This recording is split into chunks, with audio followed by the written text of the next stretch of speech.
Hi friends, ഇന്ന് നമ്മൾ university computer assistant തസ്തികയെ പറ്റിയാണ് നമ്മൾ ഈ പുതിയ വീഡിയോ ചെയ്യുന്നത്.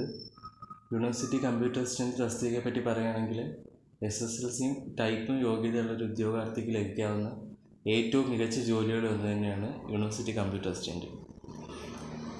ഇപ്പം നിലവിലൊരു യൂണിവേഴ്സിറ്റി കമ്പ്യൂട്ടർ അസിസ്റ്റൻ്റ് ലിസ്റ്റ് നിലവിലുണ്ട്. പുതിയ ലിസ്റ്റിന് വേണ്ടി നമ്മൾ 2023 ഓഗസ്റ്റ് 12 പരീക്ഷയും എഴുതി. അപ്പം നിലവിലുള്ള ലിസ്റ്റ് 254/2018 കാറ്റഗറി നമ്പറിലുള്ള ലിസ്റ്റാണ്. ആ ലിസ്റ്റ് നിലവിൽ വന്നത് 2021 ജൂൺ 17 ഈ വർഷം 2024 ജൂൺ 16 ആ ലിസ്റ്റ് ക്യാൻസലാവും. ആ ലിസ്റ്റിൽ ഏകദേശം 834 പേരാണ് മെയിൻ ലിസ്റ്റിൽ ഉൾപ്പെട്ടിട്ടുള്ളത്. നിലവിൽ 517 അഡ്വൈസുകൾ അയച്ചിട്ടുണ്ട്. അതിൽ open general category 400, open category 435 rank വരെയുള്ള ഉദ്യോഗാർത്ഥിക്ക് ജോലി ലഭിച്ചിട്ടുണ്ട്. അന്ന് കട്ട് ഓഫ് മാർക്ക് 61 മാർക്കായിരുന്നു. ആ ലിസ്റ്റിൽ നിന്ന് 435 റാങ്കിലുള്ള OC കാൻഡിഡേറ്റിനാണ് അവസാനമായി അഡ്വൈസ് ലഭിച്ചത്. ആ കാൻഡിഡേറ്റിന് 66 മാർക്കുണ്ടായിരുന്നു.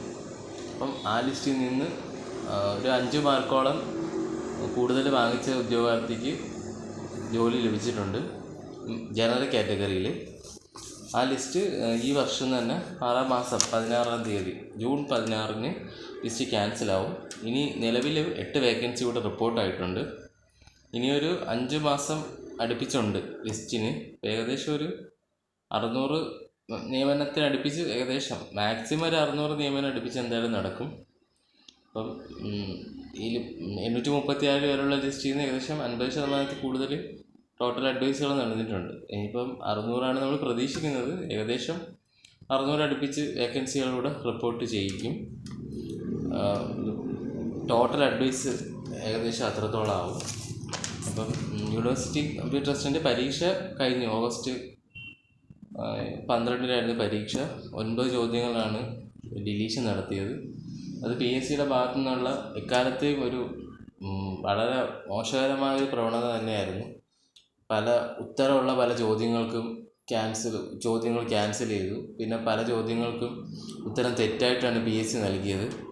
അതൊക്കെ PSCയുടെ ഭാഗത്തു നിന്ന് വരുന്ന വൻ വീഴ്ചകൾ തന്നെയാണ്. PSCയിൽ എത്രത്തോളം ഒരുപാട് എക്സ്പെർട്ട് പാനൽസാണ് ഈ ക്വസ്റ്റ്യൻസൊക്കെ ഇടുന്നത്. അപ്പോൾ അവരുടെ ഭാഗത്തു നിന്നൊക്കെ ഇത്രയും വലിയൊരു അനാസ്ഥ വരിക എന്ന് പറഞ്ഞാൽ അത് വലിയ കാര്യം തന്നെയാണ്. പലരും ഈ ഫൈനൽ ആൻസർ കീയെ തന്നെ ചലഞ്ച് ചെയ്ത് മുന്നോട്ട് പോയിട്ടുണ്ടെന്നൊക്കെ പറയുന്നുണ്ട്. മുൻകാലങ്ങളിലും കമ്പ്യൂട്ടർ അസിസ്റ്റൻ്റ് തന്നെ മുൻകാലങ്ങളിൽ ഫൈനൽ ആൻസർ കീ റിവൈസ് ചെയ്ത് വന്നിട്ടുണ്ട്. അപ്പം നിലവിൽ ഫൈനൽ ആൻസർ കീ റിവൈസ് ചെയ്ത് വരാൻ നിലവിൽ സാധ്യത കുറവായിട്ടാണ് അറിയുന്നത്. കാരണം വാല്യുവേഷനൊക്കെ ഏകദേശം പൂർത്തിയായി. ഈ മാസം തന്നെ റിസൾട്ട് വരാൻ സാധ്യതയുണ്ടെന്നാണ് അറിയാൻ പറ്റിയത്. PSC ഓഫീസർ വിളിച്ചു വയ്ക്കുമ്പം അവിടെ ഡെസ്കിലിരിക്കുന്നവർ പറയുന്ന കാര്യങ്ങളാണിത്. എത്രത്തോളം ആധികാരികത ഉണ്ടെന്ന് അറിയില്ല. എന്തായാലും നിലവിലുള്ള ലിസ്റ്റിൽ നിന്ന് നല്ല രീതിയിലുള്ള നിയമനം നടന്നിട്ടുണ്ട്. ഇപ്പം ലിസ്റ്റ് തീരുന്നതനുസരിച്ച് അവസാന കാലഘട്ടം ആയതുകൊണ്ട് തന്നെ, ലിസ്റ്റിൻ്റെ അവസാന കാലഘട്ടം ആയതുകൊണ്ട് തന്നെ കുറേ കൂടെ വേക്കൻസികൾ വരുന്നതാണ്. ഓഗസ്റ്റ് 12 നടന്ന പരീക്ഷയുടെ വാല്യുവേഷൻ ഏകദേശം കഴിഞ്ഞു എന്നാണ് അറിയപ്പെട്ടത്. ഇനിയിപ്പം ഓരോ ഉദ്യോഗാർത്ഥികൾക്കായിട്ട് മെസ്സേജ് അയക്കും എന്നാണ് പറഞ്ഞത്. അപ്പോൾ എല്ലാവരും അവരുടെ പ്രൊഫൈലൊന്ന് വെരിഫൈ ചെയ്യുന്നത് നന്നായിരിക്കും ഇടയ്ക്ക്. പിന്നെ കമ്പ്യൂട്ടർ അസിസ്റ്റൻ്റ് തസ്തികകളുടെ ഒരു പ്രധാന ഭീഷണിയായിട്ട് ഈ തസ്തിക വെട്ടിച്ചുരുക്കാൻ്റെ ഭാഗമായിട്ട് തന്നെ മുൻകാലങ്ങളിലുണ്ടായ ഒരു ഭീമമായ ലിസ്റ്റ് ഇത്തവണ ഉണ്ടാവാൻ സാധ്യതയില്ല. കഴിഞ്ഞ ലിസ്റ്റിൽ ഏകദേശം ഒരു 836 പേരുണ്ടായിരുന്നു. 61 മാർക്കായിരുന്നു കട്ട് ഓഫ്. ഇത്തവണ അത്രയും വലിയൊരു ലിസ്റ്റ് എന്തായാലും ഉണ്ടാവില്ല. ഒരു 500-600 പേരുടെ ലിസ്റ്റായിരിക്കും മിക്കവാറും PSC ഉൾക്കൊള്ളിക്കുന്നത്. അപ്പോൾ 9 മാർക്കോളം ചോദ്യങ്ങളും ക്യാൻസൽ ചെയ്തു. ഇപ്പോൾ 91 മാർക്കിനായിരിക്കും ടോട്ടൽ വാല്യുവേഷൻ നടക്കുന്നത്. ഒരുവിധം എഴുതിയിട്ടുള്ളവരിൽ നിന്നൊക്കെ അറിയാൻ പറ്റിയത് തന്നെ നല്ല രീതിയിലുള്ള കോമ്പറ്റീഷൻ നടന്നിട്ടുണ്ട്. ഒരുവിധം ആൾക്കാർക്കും നല്ല മാർക്ക് സ്കോർ ചെയ്തിട്ടുണ്ടെന്ന് തന്നെയാണ് അറിയാൻ പറ്റുന്നത്. കട്ട് ഓഫ് എത്ര വരും എന്നുള്ളത് നമ്മളിപ്പം പ്രെഡിക്റ്റ് ചെയ്തിട്ട് കാര്യമില്ല. ഏകദേശം കമ്പ്യൂട്ടർ അസിസ്റ്റൻ്റ് പരീക്ഷയ്ക്ക് ഒരു 65 മാർക്ക് കൂടുതൽ സ്കോർ ചെയ്ത ഉദ്യോഗാർത്ഥികൾക്ക് ജോലി ഏകദേശം ഉറപ്പ് തന്നെയാണ്. 65 മാർക്ക് കൂടുതൽ നല്ലൊരു മാർക്ക് തന്നെയാണ്. അതേപോലെ തന്നെ പലർക്കും ഈ പരീക്ഷ നല്ലപോലെ എഴുതാൻ കഴിഞ്ഞിട്ടില്ല എന്നും പറയുന്നുണ്ട്. അപ്പം പരീക്ഷ നന്നായിട്ട് എഴുതാൻ, ഈ പരീക്ഷകൾ നന്നായിട്ട് എഴുതാൻ പറ്റാത്തവർക്ക് ഇപ്പോൾ ഉടനെ തന്നെ വാട്ടർ അതോറിറ്റിയിൽ ടൈപ്പിസ്റ്റ് വിളിച്ചിട്ടുണ്ട്. അവിടെ വാട്ടർ അതോറിറ്റിയിൽ ടൈപ്പിസ്റ്റ് വിളിച്ചപ്പോൾ അവിടെ PSC കുറച്ച് വ്യത്യസ്തമായ മുൻകാലഘട്ടത്തിൽ വാട്ടർ അതോറിറ്റി മുൻകാലഘട്ടത്തിൽ വിളിച്ചപ്പോൾ ഉള്ള തരത്തിൽ നോട്ടിഫിക്കേഷനിൽ DCAയും ഡിഗ്രിയും ഒക്കെ ആഡ് ചെയ്തിട്ടുണ്ട്. അപ്പം നിലവിൽ ടൈപ്പിസ്റ്റും കമ്പ്യൂട്ടർ അസിസ്റ്റൻ്റ് ഒക്കെ എഴുതിയ ഡിഗ്രിയും DC ഇല്ലാത്ത ഒരുപാട് ഉദ്യോഗാർത്ഥികളുണ്ട്. അപ്പം അവരുടെ കോമ്പറ്റീഷൻ വാട്ടർ അതോറിറ്റിയിൽ എത്തുമ്പോൾ കുറയും. അപ്പം നിലവിൽ ഈ ക്വാളിഫിക്കേഷനൊക്കെ ഉള്ളവർക്ക് കുറച്ചുകൂടെ നന്നായിട്ട് പഠിച്ചെഴുതാൻ പറ്റിയ ഒരു എക്സാമ്പിളാണ് വാട്ടർ അതോറിറ്റി വരാൻ പോണത്. നമ്മൾ സിലബസിൽ നമ്മൾ നിലവിൽ പഠിച്ച സിലബസിലൊന്നും ഒരു മാറ്റം ഉണ്ടാകത്തില്ല. പിന്നെ മെയിനായിട്ട് വാട്ടർ അതോറിറ്റി ടൈപ്പിസ്റ്റ് പരീക്ഷയ്ക്ക് ഫോക്കസ് ചെയ്യേണ്ടവർ മെയിനായിട്ട് ഇംഗ്ലീഷ്, മലയാളം അത് മെയിനായിട്ട് പഠിച്ചിരിക്കണം. നല്ല രീതിയിൽ ഇംഗ്ലീഷും മലയാളമാണ് ഇപ്പോൾ റാങ്ക് മേക്കിംഗ് ഫാക്ടേഴ്സായി മാറിയിട്ടുള്ളത്. ബാക്കി നമ്മൾ ടൈപ്പും കമ്പ്യൂട്ടർ ചോദ്യങ്ങൾ ഇപ്പം കഴിഞ്ഞ പരീക്ഷയിൽ തന്നെ വളരെ ബേസ് ചോദ്യങ്ങളൊക്കെ തന്നെയായിരുന്നു. മെജോറിറ്റിയും റിപ്പീറ്റേഷൻ തന്നെയായിരുന്നു. അതുകൊണ്ട് ആ ഭാഗം ഉദ്യോഗാർത്ഥിക്ക് ഒരു പ്രശ്നമില്ല.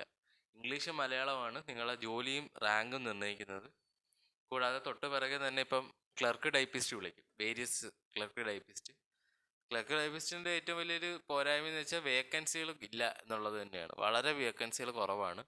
ഓൾമോസ്റ്റ് ഒരു വലിയ ജില്ലകളിൽ തന്നെ 100 അഡ്വൈസൊക്കെ നടന്നാലായി. ഇത്രത്തോളം വേക്കൻസികൾ ഇല്ലാത്തൊരു തസ്തികയാണ് ക്ലർക്ക് ടൈപ്പിസ്റ്റ്. അപ്പം നിലവിലുള്ള ലിസ്റ്റുകൾ പെട്ടെന്ന് തീരുന്ന സാഹചര്യത്തിൽ പുതിയ ക്ലർക്ക് ടൈപ്പിസ്റ്റ് തസ്തികയ്ക്കും നോട്ടിഫിക്കേഷൻ PSC ഇറക്കും.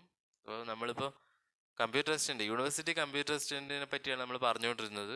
ഇപ്പം യൂണിവേഴ്സിറ്റി കമ്പ്യൂട്ടർ അസിസ്റ്റൻറ്റ് പറഞ്ഞ പോലെ ഒരു +2 10ാം ക്ലാസ് യോഗ്യതയുള്ള ഒരു ഉദ്യോഗാർത്ഥിക്ക് ലഭിക്കാവുന്ന ഏറ്റവും നല്ല ജോലി തന്നെയാണ്. അതേപോലെ തന്നെ സാലറിയും അതേപോലെ തന്നെയാണ്. ഒരു LD ക്ലർക്കിനെക്കാട്ടിയും സാലറി ഉണ്ട് ഒരു യൂണിവേഴ്സിറ്റി കമ്പ്യൂട്ടർ അസിസ്റ്റൻറ്റിന്. അപ്പം കമ്പ്യൂട്ടർ അസിസ്റ്റൻറ്റുമായി ബന്ധപ്പെട്ട ശമ്പളവുമായി ബന്ധപ്പെട്ട വീഡിയോ നമ്മൾ അടുത്ത വീഡിയോയിൽ ശമ്പളവുമായി ബന്ധപ്പെട്ട കാര്യങ്ങളാണ് ഉൾപ്പെടുത്തുന്നത്. അപ്പോൾ നിലവിൽ നിങ്ങൾ പുതിയ പരീക്ഷയ്ക്ക് പഠിച്ചുകൊണ്ടിരിക്കുന്നത് നന്നായിട്ട് പഠിക്കുക. അപ്പം അടുത്ത വീഡിയോയിൽ നമ്മൾ യൂണിവേഴ്സിറ്റി കമ്പ്യൂട്ടർ അസിസ്റ്റൻറ്റിൻ്റെ ശമ്പളവും ആനുകൂല്യങ്ങളെ പറ്റിയുള്ള വീഡിയോ ആണ് ചെയ്യുന്നത്. അതുടനെ ഉണ്ടാവും. അപ്പം ഈ വീഡിയോയെ പറ്റി നിങ്ങളുടെ അഭിപ്രായം എന്തായാലും വളരെ മോശപ്പെട്ട അഭിപ്രായമാണെങ്കിൽ അത് നിങ്ങൾ കമൻറ്റ് ബോക്സിൽ രേഖപ്പെടുത്തണം. എത്ര മോശപ്പെട്ട അഭിപ്രായമാണെങ്കിലും ഞാനതിന് മറുപടി തരുന്നതാണ്. ഒരുവിധം നിങ്ങളുടെ എല്ലാ ചോദ്യങ്ങൾക്കും കമൻറ്റുകൾക്കും ഒക്കെ ഞാൻ മറുപടി പറയാൻ ശ്രമിക്കുന്നതാണ്. അപ്പോൾ എന്തായാലും നിങ്ങൾ മറുപടി ലൈക്ക് ചെയ്തില്ലെങ്കിൽ നിങ്ങൾ കമൻറ്റുകൾ രേഖപ്പെടുത്തണം. അപ്പം എല്ലാവർക്കും വിജയാശംസകൾ നേരുന്നു. എല്ലാവർക്കും നന്ദി.